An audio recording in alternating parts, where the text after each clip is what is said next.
राम राम साथियों, धार्मिक पर्यटन को बढ़ावा देने और श्रद्धालुओं को एक ही यात्रा में देश के प्रमुख तीर्थ स्थलों के दर्शन कराने के उद्देश्य से आईआरसीटीसी और पश्चिम मध्य रेलवे द्वारा एक बार फिर भारत गौरव पर्यटन ट्रेन का संचालन किया जा रहा है।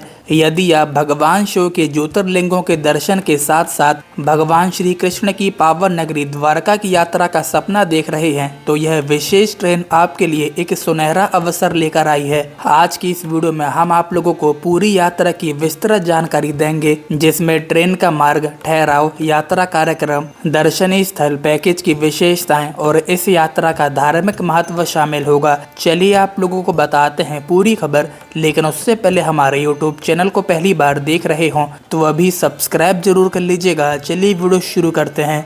साथियों, भारत सरकार की देखो अपना देश पहल के अंतर्गत भारतीय रेलवे और आईआरसीटीसी द्वारा भारत गौरव पर्यटन ट्रेनों का संचालन किया जा रहा है। इन ट्रेनों का उद्देश्य केवल यात्रियों को एक स्थान से दूसरे स्थान तक पहुंचाना नहीं, बल्कि उन्हें भारत की संस्कृति, धार्मिक और ऐतिहासिक विरासत से जोड़ना भी है। इसी श्रृंखला में रीवा से एक विशेष धार्मिक यात्रा का आयोजन किया गया है, जिसमें श्रद्धालुओं को पश्चिम भारत के प्रमुख तीर्थ स्थलों के दर्शन कराए जाएंगे।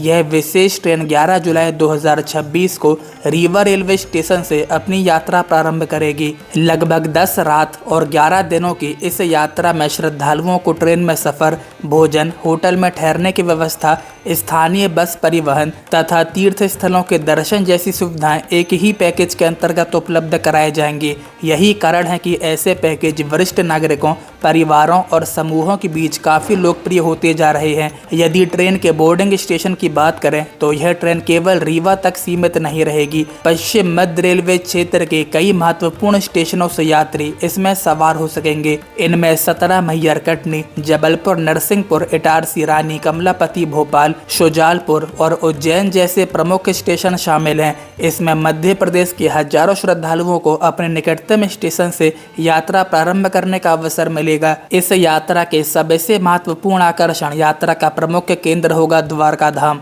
गुजरात के पश्चिमी तट पर स्थित द्वारका भगवान श्री कृष्ण की राजधानी है। मथुरा छोड़ने के बाद भगवान श्री कृष्ण ने द्वारका बसाई थी। वर्तमान में स्थित द्वारकाधीश मंदिर करोड़ों श्रद्धालुओं की आस्था का केंद्र है और हिंदू धर्म के 4 प्रमुख धामों में इसकी गणना की जाती है। समुद्र के किनारे स्थित यह भव्य मंदिर अपनी अद्भुत वास्तुकला और धार्मिक महत्ता के कारण विश्व भर के श्रद्धालुओं को आकर्षित करता है। यहाँ दर्शन करना प्रत्येक वैष्णव श्रद्धालु के लिए अत्यंत पुण्यदायी है। द्वारका यात्रा के दौरान श्रद्धालुओं को भेंट द्वारका जाने का अवसर भी मिल सकता है। यह वही स्थान है जहाँ भगवान श्री कृष्ण का निवास था। समुद्र के बीच स्थित यह द्वीप धार्मिक और प्राकृतिक दोनों दृष्टियों से अत्यंत आकर्षक है। यहाँ पहुँचने के लिए नौका यात्रा भी अपने आप में विशेष अनुभव प्रदान करती है। इसके बाद यात्रा का अगला महत्वपूर्ण पड़ाव होगा नागेश्वर ज्योतिर्लिंग। 12 ज्योतिर्लिंगों में शामिल नागेश्वर महादेव मंदिर द्वारका के निकट स्थित है। शिव पुराण में वर्णित इस ज्योतिर्लिंग का विशेष महत्व बताया गया है। मंदिर परिसर में स्थापित भगवान शिव की विशाल प्रतिमा दूर से श्रद्धालुओं का ध्यान आकर्षित करती है।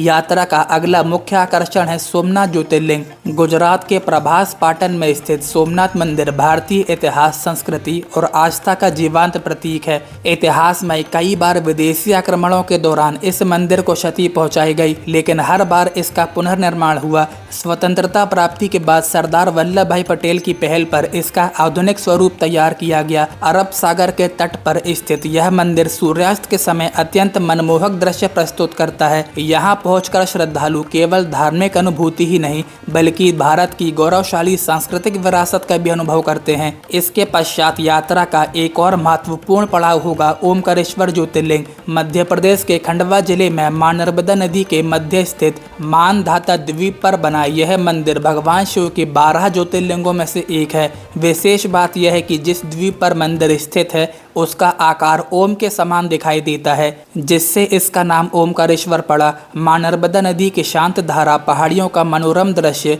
और मंदिर का आध्यात्मिक वातावरण श्रद्धालुओं को अद्भुत अनुभूति प्रदान करता है। हजारों वर्षों से यह स्थान शिव भक्तों के लिए प्रमुख तीर्थ स्थल रहा है। साथियों, इस पूरी यात्रा का सबसे बड़ा लाभ यह है कि श्रद्धालुओं को अलग अलग टिकट, होटल बुकिंग और स्थानीय परिवहन की चिंता नहीं करनी पड़ती।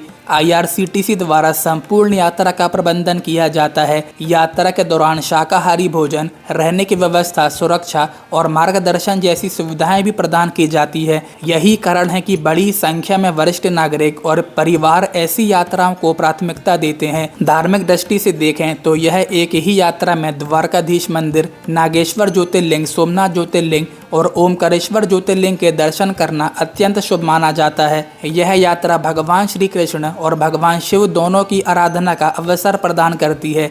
साथ ही यात्रियों को गुजरात और मध्य प्रदेश की संस्कृति, परंपराओं और प्राकृतिक सौंदर्य को करीब से देखने का अवसर भी मिलता है। यदि आप भी लंबे समय से ज्योतिर्लिंग दर्शन या द्वारका धाम यात्रा की योजना बना रहे हैं तो 11 जुलाई 2026 को रीवा से चलने वाली यह भारत गौरव पर्यटन ट्रेन आपके लिए एक बेहतरीन विकल्प साबित हो सकती है। सीमित सीटों के कारण इच्छुक यात्रियों को समय रहते बुकिंग करानी चाहिए ताकि इस पवित्र यात्रा का लाभ उठाया जा सके। साथियों, इस प्रकार रीवा से भारत गौरव ट्रेन चलाई जा रही है। चलिए फिलहाल आज की वीडियो में बस इतना ही। मिलते हैं किसी नई वीडियो में किसी नए टॉपिक के साथ। वीडियो को लाइक और ज़्यादा से ज़्यादा शेयर जरूर से कीजिएगा जिससे कि ज़्यादा से ज़्यादा लोगों तक ये इन्फॉर्मेशन पहुंच सके। और इसके साथ ही हमारे यूट्यूब चैनल को पहली बार देख रहे हों तो अभी सब्सक्राइब जरूर कर लीजिएगा। तब तक के लिए राम राम।